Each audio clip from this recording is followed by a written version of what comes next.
Disebutkan oleh para ulama bisabab tawalal qada, dikarenakan dia menjadi seorang qadhi sibuk, maka didhaifkan hadisnya. Maka penyakitnya di sini Syarik Ibni Abdullah Al-Qadhi, hafalannya rusak, dan juga Abul Hasna majhul. Adapun Al-Hakam di sini Ibnu Uyainah thiqah, wa Hanash huwa Ibnul Mu'tamir Al-Kufi thiqah. Maka sanad ini dhaif dan tidak diriwayatkan kecuali dari hadis ini. Maka hadis ini jadi hukumnya bagaimana dhaif, sehingga pendalilan tentang boleh secara mutlak bagi orang-orang yang hidup menyembelih kambingnya untuk dikirimkan kepada orang yang meninggal, dalilnya tidak kuat. Beristidlal dengan hadis Ali, Nabi memerintahkan aku agar menyembelih atas dia, dan dikatakan oleh Ali, fa'ana udahi anhu abadan, dan aku selalu setiap tahun menyembelih untuk Nabi. Maka hadis ini dhaif. Syarik Ibni Abdullah Al-Qadhi dan Abil Hasna majhul, dan tidak ada jalan lain kecuali hadis ini dari Imam Ahmad dan Al-Baihaqi. Selesai dari pendalilan yang pertama, qaul yang pertama. Qaul yang kedua, man yanfi mutlaqan wa adamu wusul ilaihi.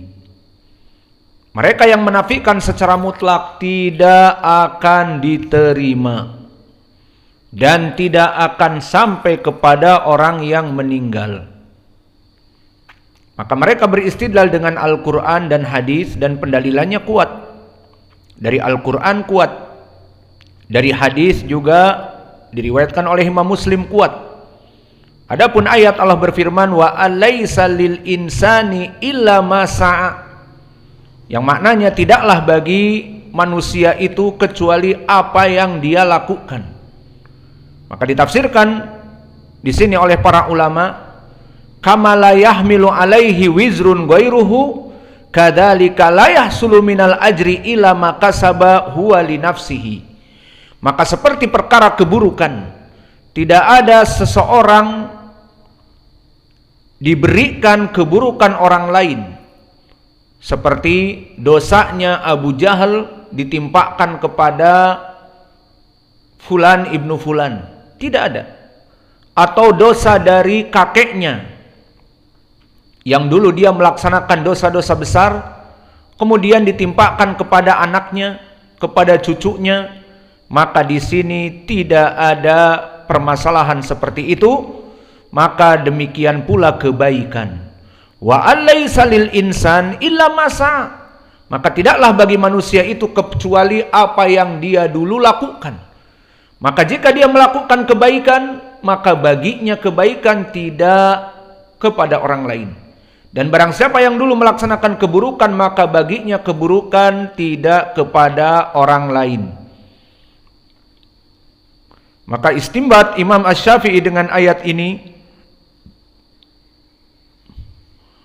Imam Asy-Syafi'i dengar rahimahullah, waman itaba'ahu kadzalik, dan orang-orang yang mengikutinya dari kelompok Asy-Syafi'iyah, anna qira'ata la yasilu ihda sawabiha ilal mauta li'annahu laysa min amalihim wala kasbihim walihada lam yundab ilaihi Rasulullah sallallahu alaihi wasallam ummatahu wala hathahum alaihi wala irsyaduhum ilaihi binas wala ima walam yangkul dalika an ahadin minas sahabah radhiyallahu anhum walau kana khairan lasabaquna ilaihi.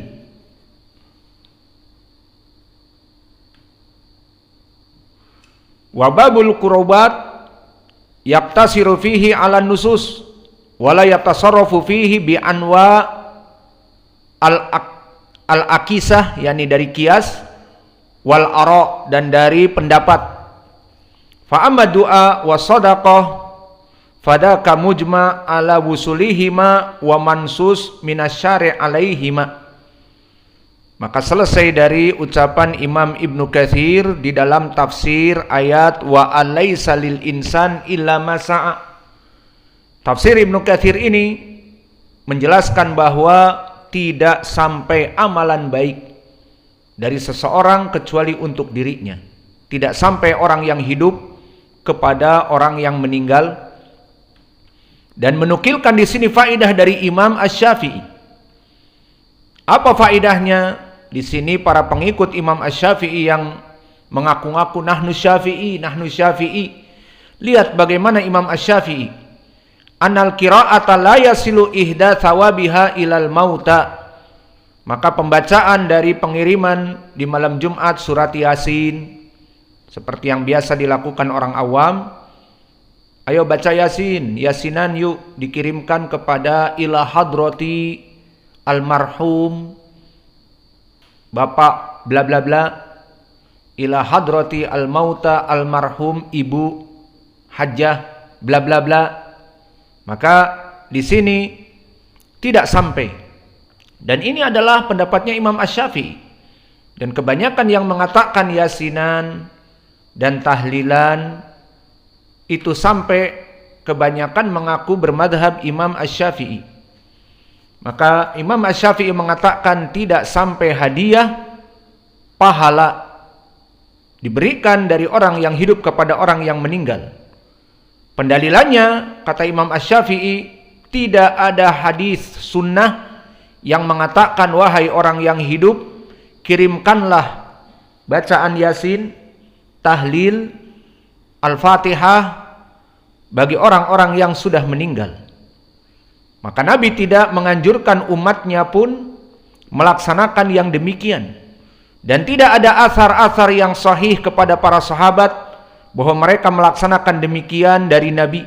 Bahwa Abu Bakar mengirim untuk Nabi setelah Nabi meninggal atau mengirim untuk keluarganya. Maka tidak ada sunnah dari Nabi dan asar para salaf. Dan permasalahan seperti ini jika memang baik, la sabakuna ilaihi, maka para salaf akan menaskan bahwa ini adalah perbuatan yang baik. Namun tidak ada permasalahan mengirim Yasin, dan begitupun permasalahan kita penyembelihan. Maka tidak ada di dalam nas menyembelih seseorang kemudian dikirimkan untuk yang meninggal kemudian diterima. Mana pendalilannya? Ayat tadi, wa alaysa lil insan illa ma sa'a. Maka tidak ada bagi manusia itu di alam kuburnya, terutama bagi yang sudah meninggal, kecuali apa yang telah dilakukannya, itulah yang akan dia dapatkan.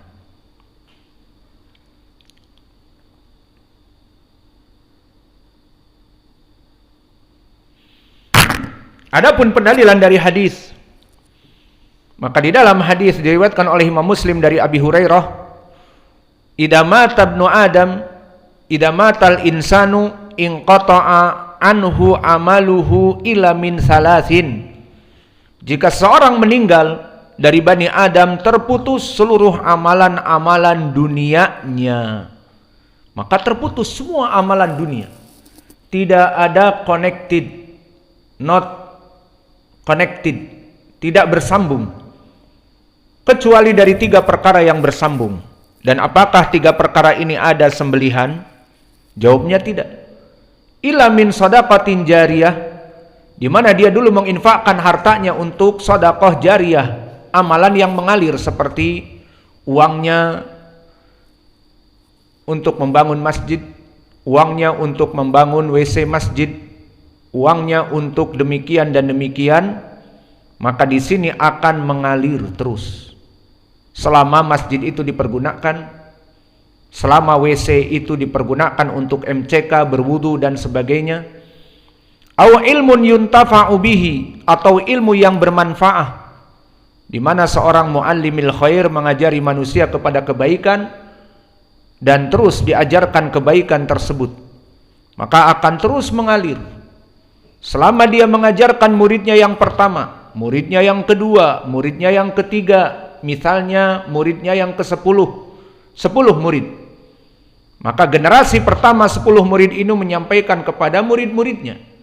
Maka dari murid-muridnya yang ke-10, setiap satu murid mempunyai 2 kali 10 jadi 20, maka 30 orang yang belajar dari sumber yang satu dari gurunya yang pertama, semuanya kembali kepada dia.